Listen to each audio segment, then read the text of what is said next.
और याद रखिएगा, अच्छी तरह नाराज मत होइएगा। नबी करीम ने फरमाया वो शख्स दयूस है जिसे इस बात की परवाह ना हो कि उसके घर में कौन आता जाता है।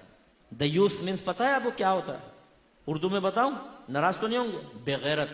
यानी अगर हमारी ज़ौजा, हमारे घर की औरतें नामहरमों से हंस हंस के बातें कर रही हो, नामहरमों घर में घुसेड़े, तो याद रखें ऐसे शख्स को आपके नबी ने दयूस कहा है। नामहरम कौन होता है? ये नहीं कि कोई अजनबी घर में मोहल्ले का लड़का घुस रहा हो। खालाजाद, फुप्पीजाद, चचाजाद, मामूजाद, इन कजनों से पर्दा है आपकी बीवी का, वो नामहरम है। इसी तरह लड़की का और खालू का पर्दा होता है। इसी तरह आपका और मुमानी का पर्दा है। इसी तरह अगर आपकी चच्ची खाला ना हो सकी, बाहर से आई है, तो चच्ची का और आपका भी पर्दा है। हमारे यहां कहां हो ये इसका ख्याल करते? अल्लाह के नबी पर्दे के अहकाम बयान फरमाए, और हमारी हालत यह है कि अगर हम इस तरह की बातें बयान करें तो ये औरतें हमारे खिलाफ बोलना शुरू कर देती हैं। अरे क्या हम गारों में छुप के बैठ जाए?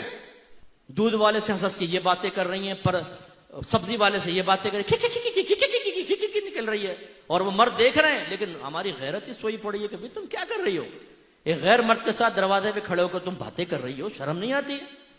बीबी फातिमा रज़ी अल्लाह ताला अन्हा, जिगर गोशा रसूल का आलम यह था कि आपने अपनी खादिमा से पूछा, ये बताओ हबशा में लोगों को, औरतों को दफन कैसे किया जाता था? उन्होंने कहा कि हमारे ऐसा होता था कि चारपाई पे औरत को लिटाकर चारों तरफ एक कपड़े की डोली से बनाई जाती थी ताकि किसी की नजर ना पड़े, और फिर दफनाया जाता था। बीबी फातिमा रज़ी अल्लाह ताला अन्हा ने कहा, मुझे इसी तरह दफनाना, और फरमाया अगर मैं फौत हो जाऊं तो रात के वक्त मेरी मैयत को लेके जाना ताकि किसी गैर महरम की नजर मेरी चारपाई तक पर ना पड़े। वो बीबी फातिमा नबी करीम सल्लल्लाहु अलैहि वसल्लम की बेटी, तरबियत याफ्ता, ये कहे, और ये बीबी फातिमा को मानने वाली, उनकी न्याज़ें खाने वाली, ये कहे कि हम पर्दा नहीं करेंगी। और घर का वो सरपरस्त बेवकूफ किस्म का, वो कहता है कि जी मैं परमिशन देता हूं तुम बगैर पर्दे के घूमो फिरो। यानी कितनी बहनें मुझे ऐसी मिली हैं जो ये कहती हैं कि हमारे शौहर ये कहते हैं कि मेरे दोस्त आए, रिश्तेदार आए, बिला पर्दा सामने बैठो। और एक शौहर ने तो दलील ये दी कि देखो जब मैं अपने दोस्तों के घर जाता हूं, उनकी बीवियां मेरे सामने बैठ जाती हैं। यानी वो तुम अगर बेगैरत हो, वो अपनी बीवियों को बेगैरत बना के तुम्हारे सामने बैठाए, तो तुम्हारी बीवी भी बेगैरत बन के तुम्हारे दोस्तों के सामने बैठे और दावत नजारा दे। मर्द की नीयत का क्या मालूम?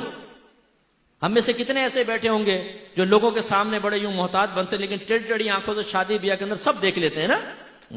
लाल वाली कपड़े वाली देख, अच्छा कर रहे यूं होंगे, उंगलियों के झरोके से देख लेंगे। और बीवी साथ बैठे होगी स्कूटर पे, पता है बीवी बैठी हो तो टेढ़ी आंखों से देखेगा ना वो साथ में जाती हुई औरत को, बातों को टकरा भी जाते हैं गाड़ियों से। तो जब हमारी नीयतों में इतना फतूर है कि शैतान कुछ ना कुछ डाल देता है, तो आपने ये कैसे समझा कि घर की औरत के शैतान से बिल्कुल पाको साफ हो गई? शैतान उसके जहन में ख्याल नहीं डाल सकता, गैर मर्द की तरफ उसकी तवज्जो नहीं जा सकती। ये हमारी जिम्मेदारी है कि हम उसको रोकें। नबी करीम तो ये करें और हम ना करें, गलत चीज है ना।